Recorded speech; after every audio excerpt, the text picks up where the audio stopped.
to know if there is a milestone from your youth that has influenced your work.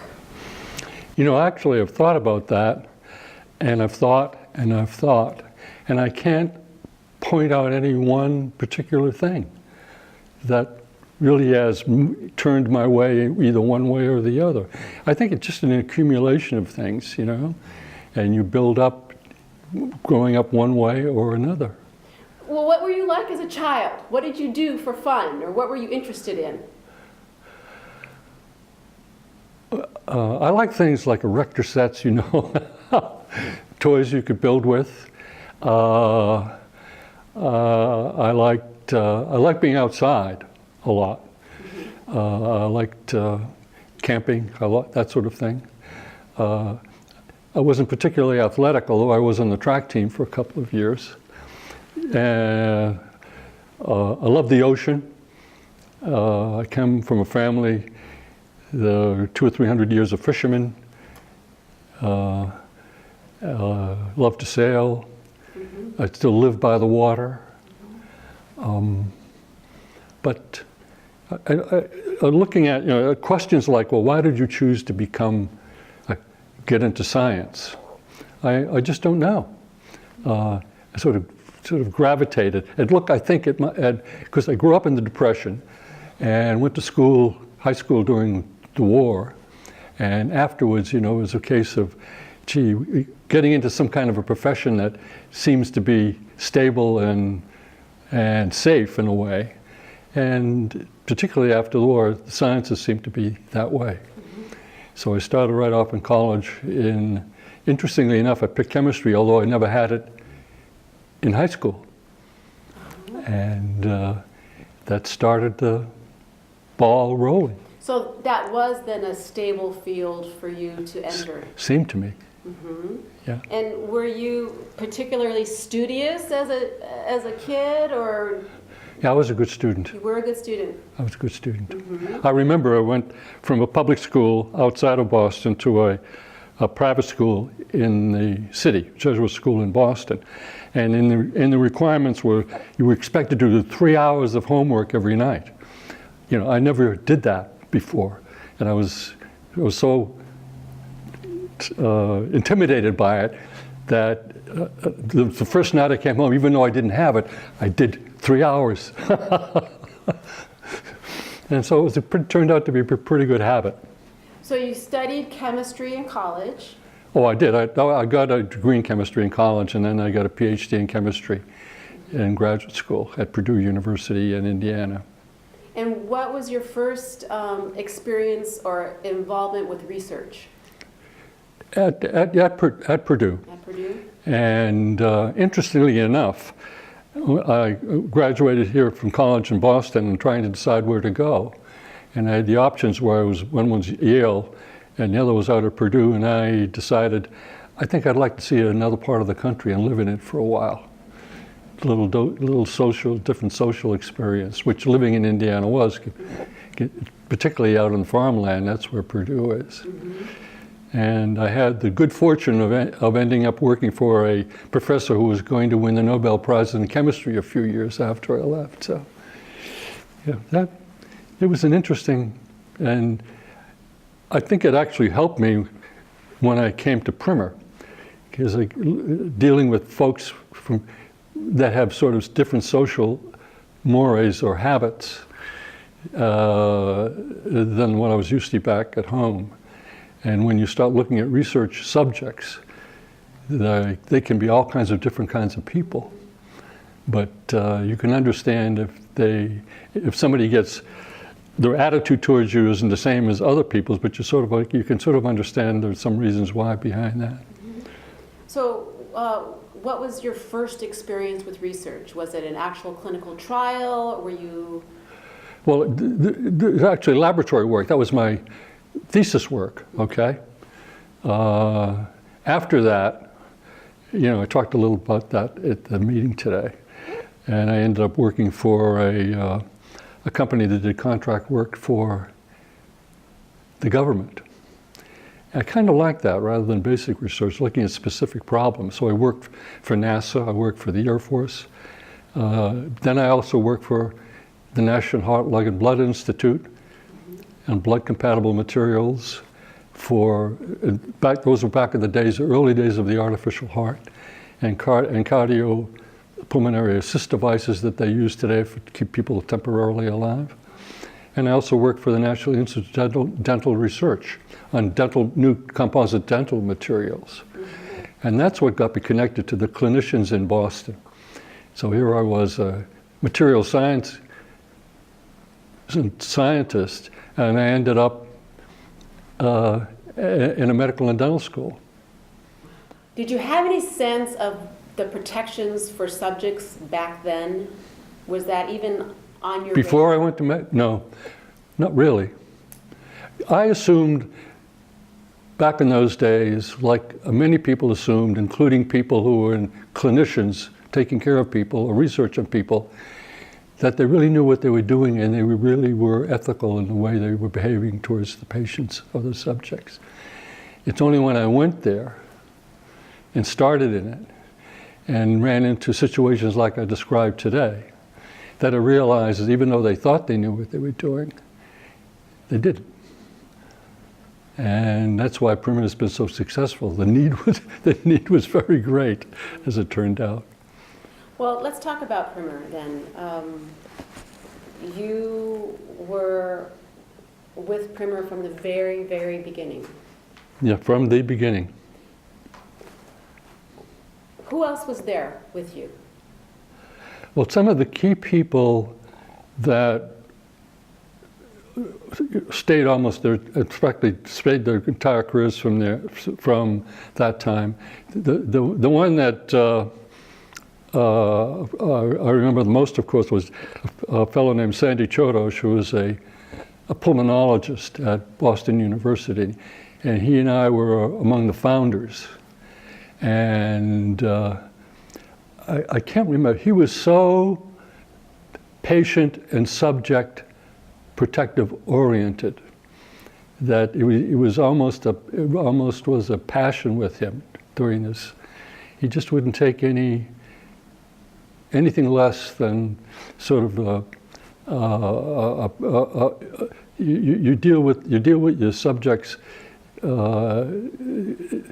as best, literally, not as best as you can, and he was dogged about it, and he stayed right up until the time he got his illness just prevented him from here, you know. He was, and there were some early members of PRIM&R on the board, especially some people who weren't physicians or scientists, but they became involved as part of being community members.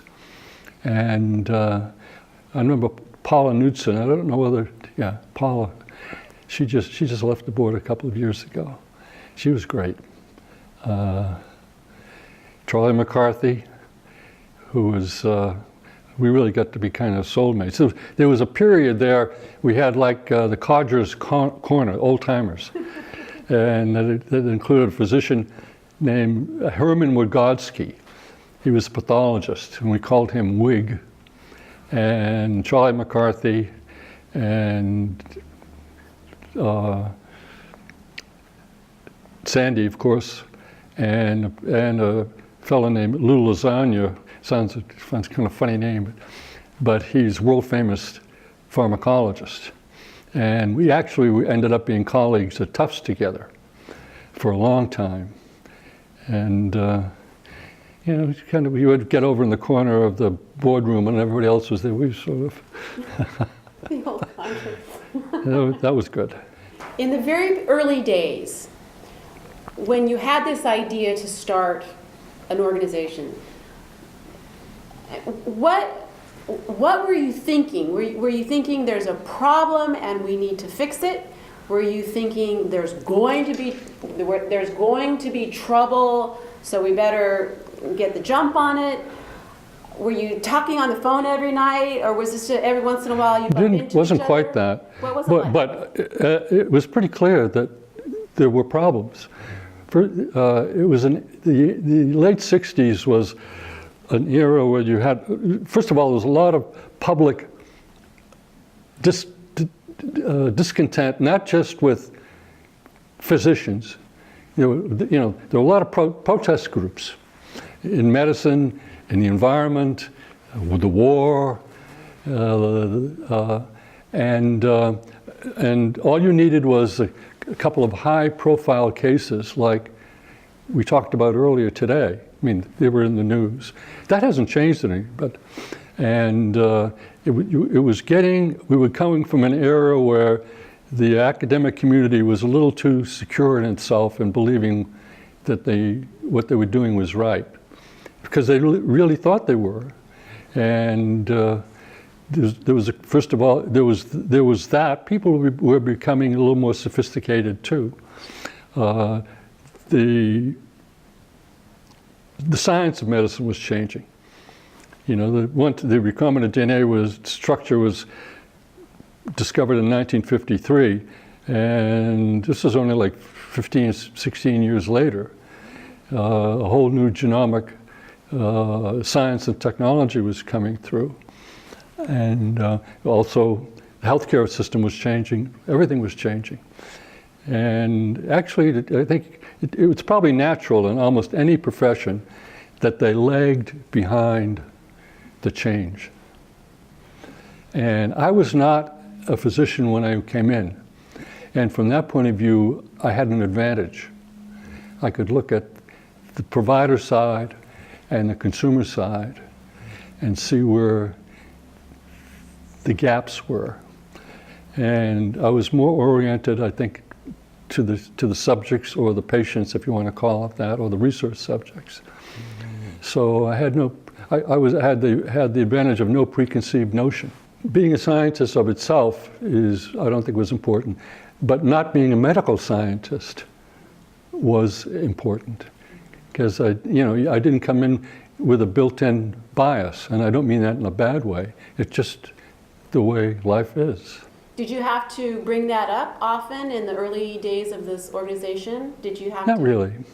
Although I do have being educated, for the most part, people say you go to the university so you become a critical thinker. That's true. But the trouble is, in some professions, especially in academic professions, the professionals there are very good at critical thinking on what other people do. But they're not necessarily very good at critically thinking about what they're doing themselves. And actually, that was a lesson I got outside of science a long time ago. Where? You're not going to believe this. I went to Jesuit high school and also went to Jesuit college. And they have two, first of all, one of their mottos is you're a man for, what you're doing, you're a man for others. So in the schools, and they still do that today to better, they want you to understand that you're here to serve other people. And then I talked to one individual who said, if you're going to have arguments about things, especially religion, you really need to be self-critical first before you start arguing with the other people. And that really works in almost anything.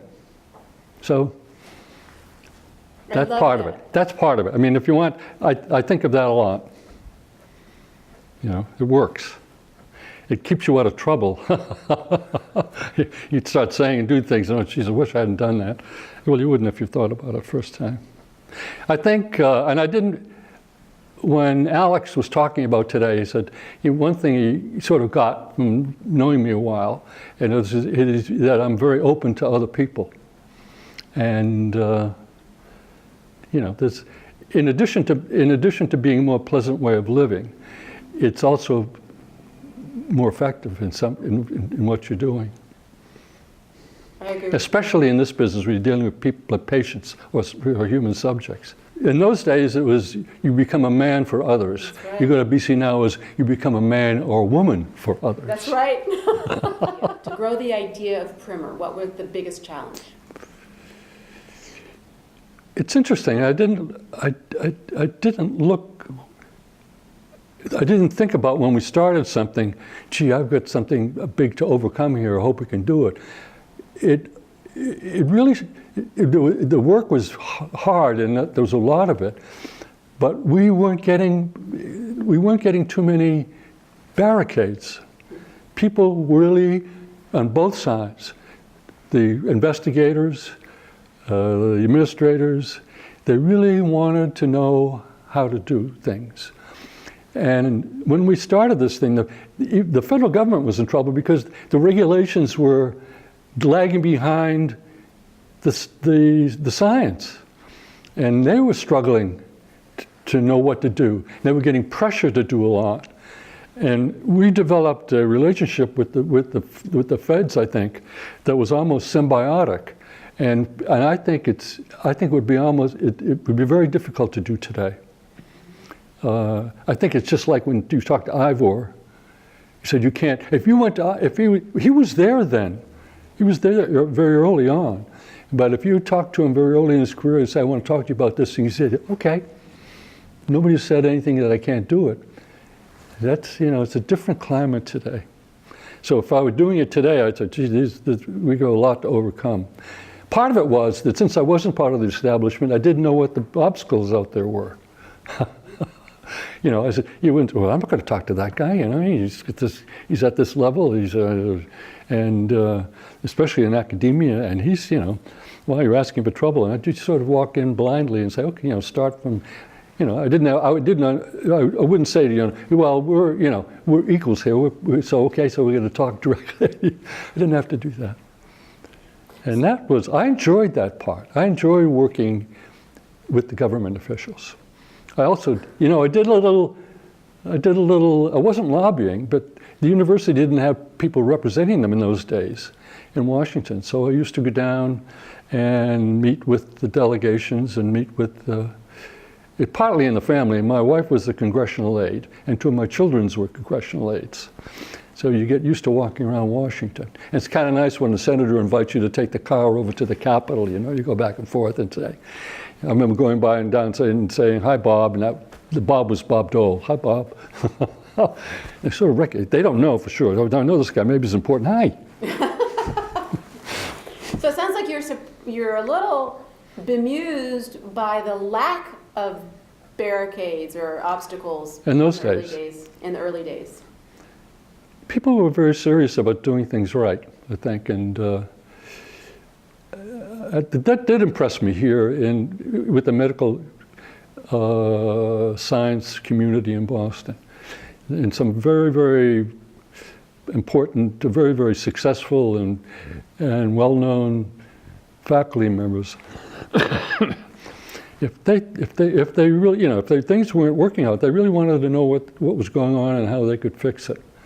There's a fair amount of good intent that people talk about ivory towers. Well, first of all, in the medical science community, since physicians or dentists are out there practicing medicine or dentistry, they're not in an ivory tower. And so I enjoyed most of them. Most of the faculty members I found to be great people. Not all, but more than people would expect. So what was the push then in the early days? Were you just trying to increase membership? Were you trying for PRIM&R? Yeah, for PRIM&R. Mm-hmm. Somebody asked me about that today, after the meeting. Some of the folks on the board.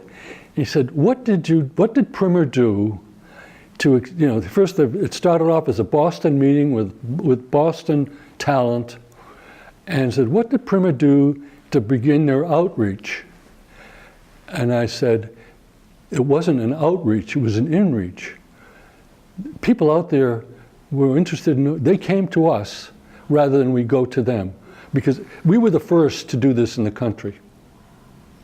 And everybody was in the same situation. They wanted to learn how to do, whatever the process is in protecting human subjects, and they wanted to know how to do it better. And our meetings were very, very helpful. So, the faculty members that we got really knew what they were talking about. Very high level of professionalism with the folks that associated with PRIM&R. And we had our meeting in Boston, just in Boston, for many, many years. And even up to the time we were getting over 1,000 people. And it was only then that we realized that some people were concerned because they really didn't have access. So we started to move around the country. And now we're up 2,500, almost 3,000 at an annual meeting for our human subjects. We got also involved in protection of animals, which turned out to be phenomenally successful too at a smaller scale. And it's another case of you build it, they will come. This wasn't exactly a ball field in a cornfield in Iowa. It was in College Town, USA, Boston, one of the medical capitals, science capitals of the world.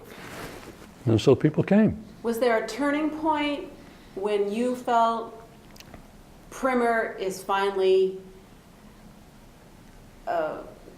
born? I mean, was there one moment in the growth of PRIM&R where you thought that it had finally reached or begun doing what it was supposed to do?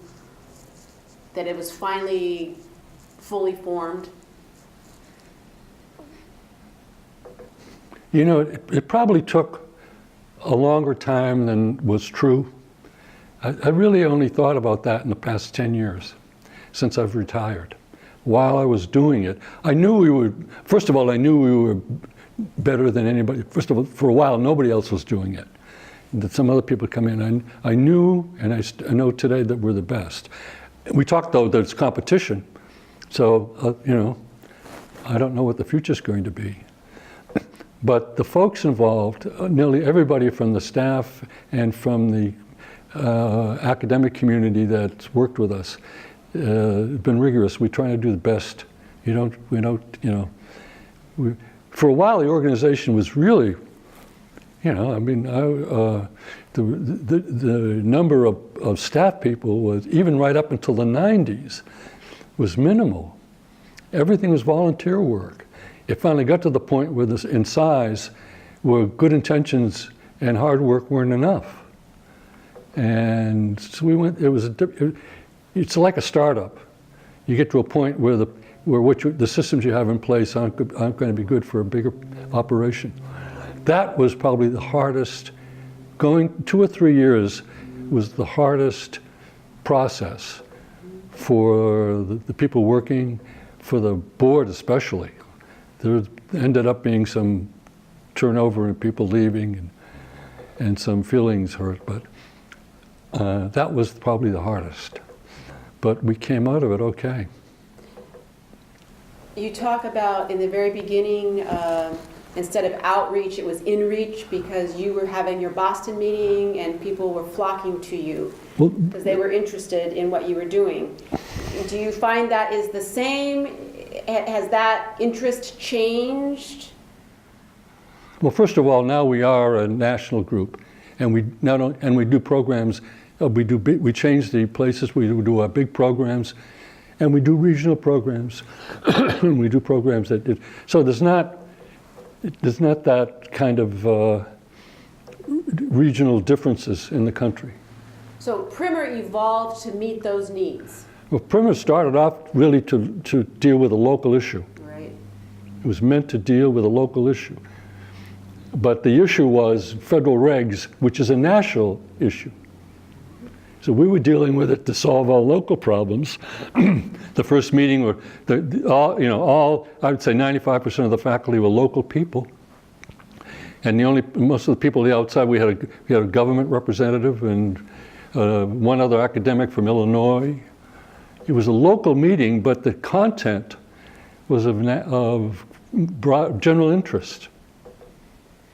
So I don't think we thought about it very much. We didn't strategize that far. We strategized from from one meeting to another. Mm-hmm. And eventually then you started offering these opportunities to meet in other places. Yeah, but not only did we start, we also went from protection of human subjects to animal welfare. That was a huge move, and it was right in the middle of the, animal welfare and animal rights groups really almost extraordinary protests. Well, talk about that a little bit. How did this first come up for PRIM&R?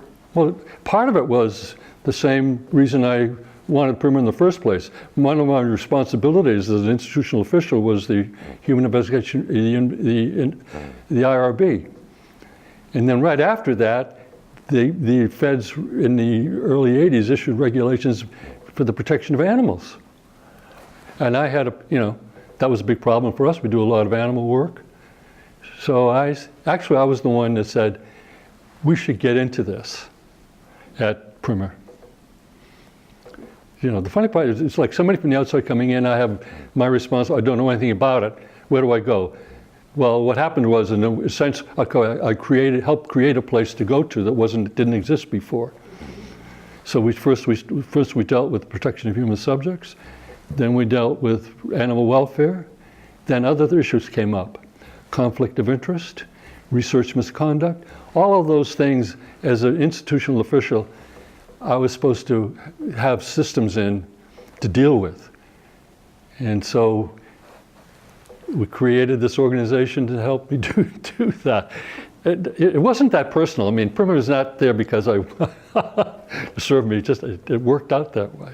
If you had to look at the entire lifespan of PRIM&R, what was the biggest challenge? I'll go back to, essentially, when you're going from what was a local organization, even though it had national interests and drew from all over the country, and to become a national organization, now with looking at the possibility of becoming international. It was the biggest challenge wasn't the program content, it was the ability of our organization to carry it out. So in the 1990s, like we go back to when we had 2 or 3 full-time staff people, to now where we have, I forgot, what, 18, 19, 20, and highly organized, a lot of policies. We were winging it for a while. Mm-hmm. I mean, I started off being treasurer, and we had a bookkeeper that came in 1 day a week, and I would check the bank statements. We had no systems, and you can't operate that way.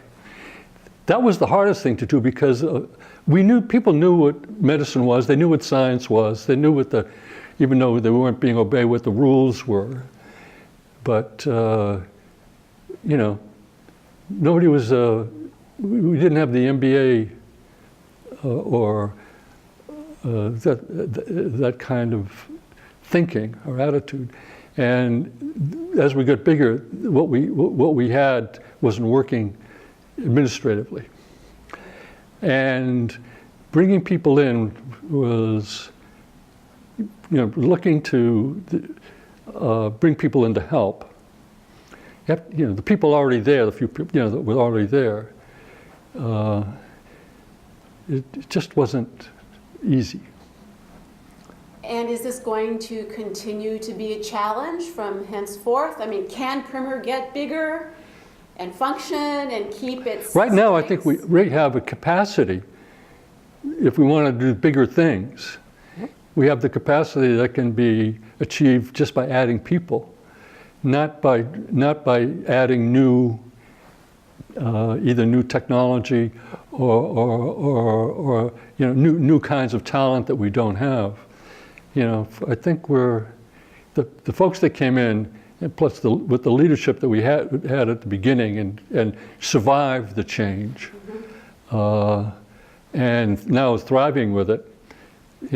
I think if you went to the board today, first the board is a lot more sophisticated, and the board has changed. It used to be, we got to the point where the board was essentially like there were physicians and scientists and so forth. They were a lot like our clientele, but they knew the subjects, and they also knew both the science, and they were pretty good at the ethics side of it as well. Now we have a broader board that has non-science membership of people who are very smart and have real talent at a high level. It's like any other organization, the quality of the people you have. So if you listen to the meeting today, we worry about that. Yes. If we didn't worry at all about it, then we really should be worried. Do you think PRIM&R will be expanding meaningfully internationally? I know at the last meeting there were 100. Well, first of all, I encourage that. I thought that we were very, very good inside the United States, but I said, it's only natural. We should know, we should learn. Other people have, especially like in Western Europe, I mean, they have a big research establishment, not as big as ours, but they have ethical issues. But in some of the countries, they look at things in different ways. For example, we talk to people that do both animal and human research. Same people, and they've done it in both countries. And they say, in Germany, it's easier for me to get approval of a human research protocol than it is an animal protocol. And when I go to the United States, it's the other way around, because the people over there, the animal rights and welfare are a lot more important than human rights and welfare. Part of that has to do, I think, with the health system. Well, people over there trust their health systems. Everybody's insured. So their attitude towards it, if something goes wrong, I'm going to get treated. In this country, it's not quite the same way. And I think to illustrate that, I never thought about this till now. Very early on when we went through these research protocols in this country, you might have a hospital lawyer there while you're going through. And in the informed consent statement, they would say, but if something goes wrong, we won't say, but we're not liable. They're not worried about the insurance issue. If something goes wrong, who's going to treat them? I don't know of any case where they actually were never treated, but they put the stuff in there. In Europe, that was unthinkable. They didn't have to worry about that. So people didn't realize that, say, a universal health system, as opposed to an individual kind of checkmate insurance system here, actually had an impact on doing research. Funny, isn't it? That is funny. So you're hoping that that PRIM&R continues to be involved with international research. Well, I hope we get to the point where our audience is not just people from the United States. We do have, they say, I think we have people at the meetings from 27 countries, but I would say probably 95% of our people and our presenters are still US. Where I'd like to start seeing, first of all, we have global clinical research.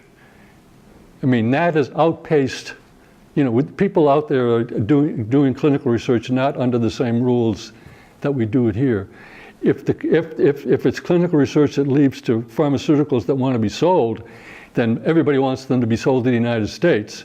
And in order to do that, everything has to have been done under US rules.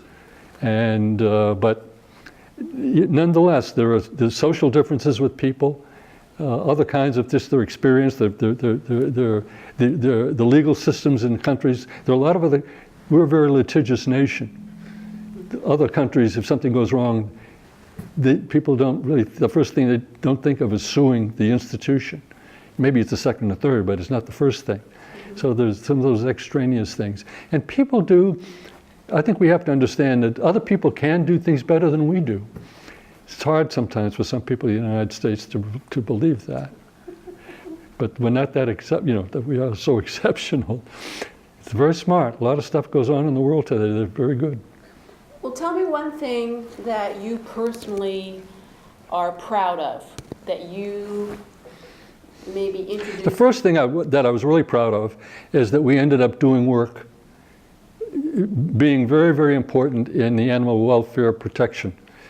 I mean, PRIM&R really wrote the first regulations for that, okay? And I was the one that, I'm not boasting. I did it out of great need. I didn't understand that that much, And the second thing that I'm most proud of is one of our creations. We created the accreditation process for institutions for their human protection systems. And early on, I saw the need for that. We created the rules that now guide, the initial rules to guide, but we guided the basis for accreditation. But I also knew, and others knew, that we did not have the management capability to go off and be in the accreditation business. We formed the accreditation company, the institution, the American the Association for Accreditation of Human Research Project, AHRP. That was actually initially incorporated in Massachusetts. Then that was spun off with the first thing says, we need a very high-level leadership to start to run that thing. We helped, and it's interesting, the AAMC understood, and they put a lot of money up front to keep that organization going for a while till it became self-supporting.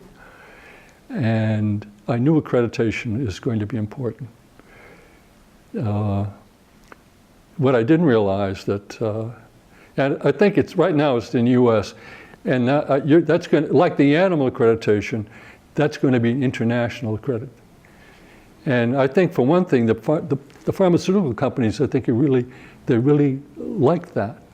They have to go out and get institutions to do their clinical research. And they might sometimes they get criticized for who they end up doing business with. But I'd say, look, we have all the people we deal with are accredited by a very reputable accreditation agency. Interestingly enough, I think it was Pfizer, a pharmaceutical company, actually has been accredited by AHRP, not just a pharmaceutical company, for their human protection research program. It's like animals. Now if the pharmaceutical business wants to get some more animal work done, it has to be under an ALAC accredited institution. So if we're looking now, we've looked back at PRIM&R, we've imagined a little bit about the future. I'm 82 years old, I don't look like the future too much. Almost 82. What kind of do you imagine? No. If you're going to say, did I ever see the day where we'd have 3,000 people at a meeting, I'd say absolutely not. I'd still marvel at it. It sort of topped off for a while, but anyway, we do say every once in a while we're the biggest research ethics. I don't know if that's good, but we are. Is there anything you're afraid of for the future? Do you fear? No, I'm concerned of, not afraid. Okay, concerned. What are your? Not concerned. I worry. We talked about it. I am worried about competition.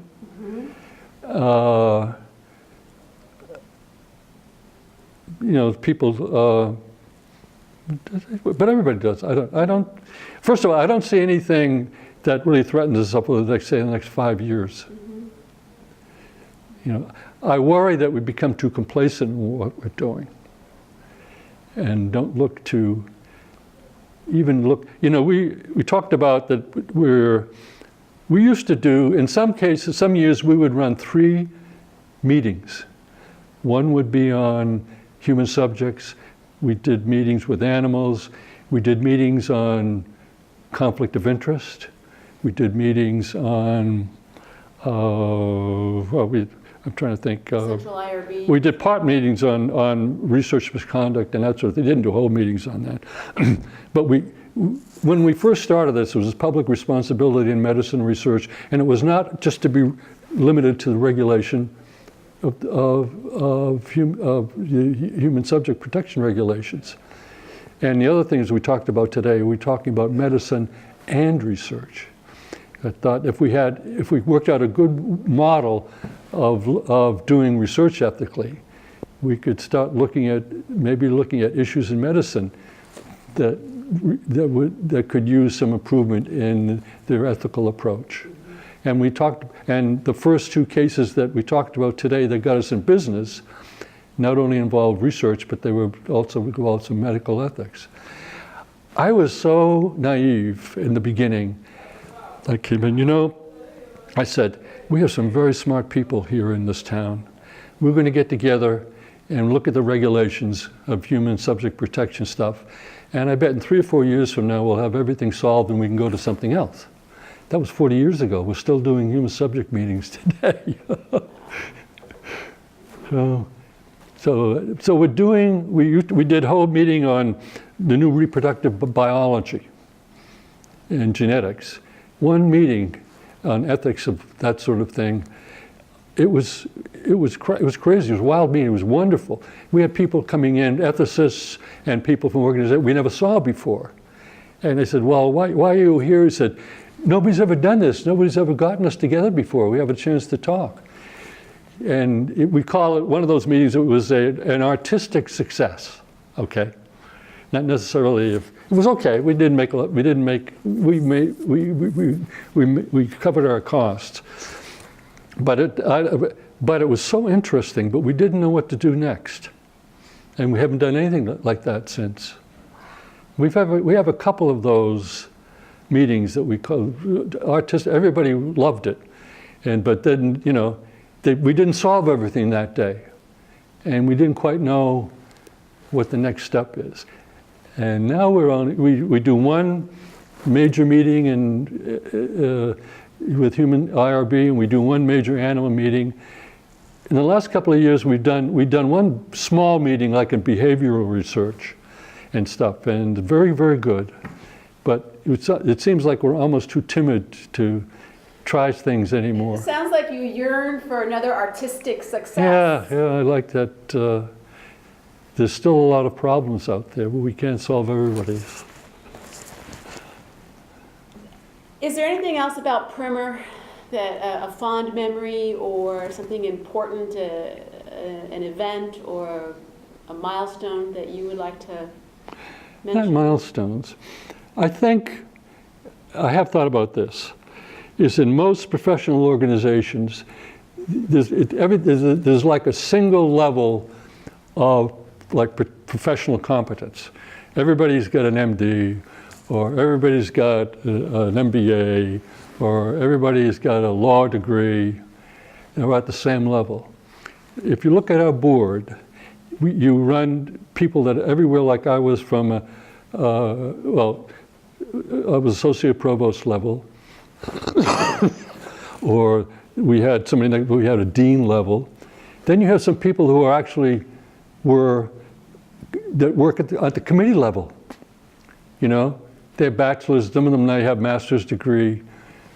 In outside world, they're at different levels, but when you get into PRIM&R, everybody's at the same level. The talent you need to be an effective board member, a program member, is your knowledge and understanding of research ethics. It doesn't mean you have to be a heart surgeon as opposed to a primary care, or that you're a physician as opposed to a accountant. It's a leveler. What would you hope for the humanity to keep in mind as they look towards research in the future? Is there some observation or that you have seen? Well, I think for the research community, there's more sensitivity to looking for unintended consequences than there used to be in the past. What's going to happen? Does this have an environmental process? Does this new biotechnology, that's something we're still talking about. What does that mean? Even I don't think anybody thought about how when we started doing genomics was, although some people did think about it, what's the implication of people understanding what their genetic profiles are? That's a big question today. Okay, we're going to find out. The trouble is, we know some information, but we have no clue yet how all this goes together. As much as we think we know the human genome, an awful lot of it used to be called noise. You said, whatever this is, it's not important in the human systems. Now, maybe it was something from years ago. And now, my feeling about that is Mother Nature is very efficient. She's not going to have something in there has to do something. Everything in there means something, even now. Just beginning to realize that that there's so-called area of junk is not junk. So we're still, even though we've come a long way, we're still basically in the dark about the fundamental nature of matter and energy. Mm-hmm. And that's the exciting part about science. Right now, the stuff that we've learned means when you think about the universe and that sort of thing, or even when you think about being able to do molecular biology. When I started, it was the best thing you do was cellular biology. Mm-hmm. Now we're right down to molecular biology. The one thing that's done is now there's no such thing as a physiologist or a biochemist or a pharmacologist, or everybody's a molecular biology doing work in either endocrinology or neuroscience or whatever it is. There's everybody, all the basic scientists of molecular biology, because you can't go any further than that in like a human system. You don't go right down to the atoms. So, the fascination is even greater than it ever was. The science. I think science, if somebody wants to be a scientist, it can really be fun. That's not what you get in the laboratory, in the movies when you talk in the laboratory. Some of it's very exciting stuff. Well, what do you think about what you see in the movies and on television? Do you think it is doing the public any good to see these fictional accounts? I'm just hoping that people understand what they're watching is pure entertainment. It's not the way it works. And there aren't too many mad scientists left anymore. There used to be. I mean, Frankenstein was great in the 30s, and the movies were great. They scared the hell out of me, I know.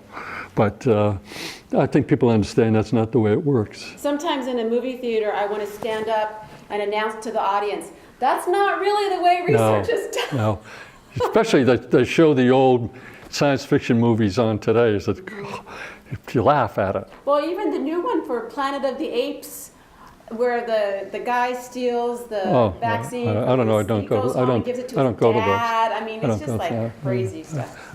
I hope not. I don't know. I don't know how it affects young people seeing movies like that. I don't know. I asked you what you thought the global community should think about with regards to research, and you said unintended consequences.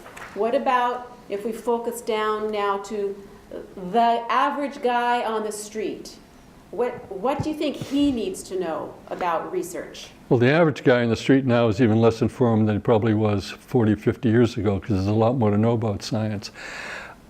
Although I do think that even at the high school level, that the educators are doing a much better job at it than, say, when I went to school. I don't know if all the schools are doing it, but the techniques to do it and the materials out there, I think are very, very good. I mean, the distance from what they teach in school for what actually occurs is very small now compared to was, say, when I went to high school, which was, I'm encouraged by that. What I'm discouraged about, that many kids don't seem to be interested in it, but I don't know. And what about, what do you think the average guy on the street should know about how research is designed, reviewed, and well, they should, some people are trying to do that. I was trying, one of the things I thought about was at our meetings at any city, is to invite a group of high school science teachers to come in and show how the process of approval for a study before an investigator can work on a human subject, on a person. Give them some idea about how important the science community thinks it is for people out there to understand how hard we work to protect them. Also things like, come in and talk about vaccines, how important they are, how they work. So you go back out there. So, you don't have so many parents running around and say, I don't want my kid vaccinated because, there's danger to it. I was thinking about maybe, is there something maybe we can still do that, but that's still missing. People out there, even science teachers, don't understand, and this is something they can understand. It's not science. It's ethics and the process that people go through to protect human subjects, and also how we try to care about the welfare for animals in research. The animals in research are taken care of better than any farm animal or any pet in the world. And I thought about, if I could think about that, I know that there's some high school teachers that might love to come in, maybe say, we have a session that's just devoted to high school teachers. Maybe have a special session and then say, look, you can go to any session you want. Is there one person or something that you've read that was important enough or influenced you enough or helped you enough in your work with PRIM&R that you would recommend to somebody else to read or meet or learn about? There were a few great people. Some of them are dead. They're older than I. They're still out there. There's some people who have turned out to be great and still working great. There's a fellow named Charlie McCarthy, who you would be interested in this, may not on here. He's an ex-Paulist priest. I saw a part of his interview with Dave Borasky. And he married a Presbyterian instructor at a seminary. Wonderful woman. He's still on good terms with, with his church. Yeah. Just wanted to do something different with his life. And he was, and what a good basis to be an ethicist. And he's superb. He is not well known outside the profession, but inside. With the presidential commission, some of the presidential, he wrote the stuff, and then other people signed. That's just the way those things work. You'd be surprised how many people like that are in the business. How do we create more of these people? You can't design them in advance. So what if we were to think of Charlie, what? Well, what you have there, first of all, you had somebody that was literally trained in moral theology, ending up with science.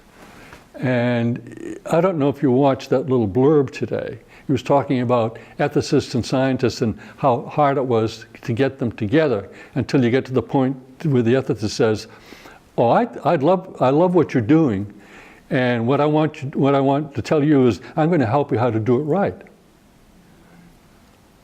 And although there are a lot of ethicists out there that are professional ethicists, and they like to talk to things in kind of abstract principles. When we had some of these people at that meeting on reproductive biology, ethicists came in, but then they wanted to go back and publish in the Ethicist Journal. What they should do is be publishing in the New England Journal of Medicine on something. So some of them don't want to apply themselves to any one particular area of interest, but and of course, there are all different kinds of ethicists. I'm just trying to imagine how we could nurture or encourage certain ways of thinking or certain kinds of training so that we could have more well-informed people leading the PRIM&R does have, what the educational programs actually, I wasn't sure you could train people.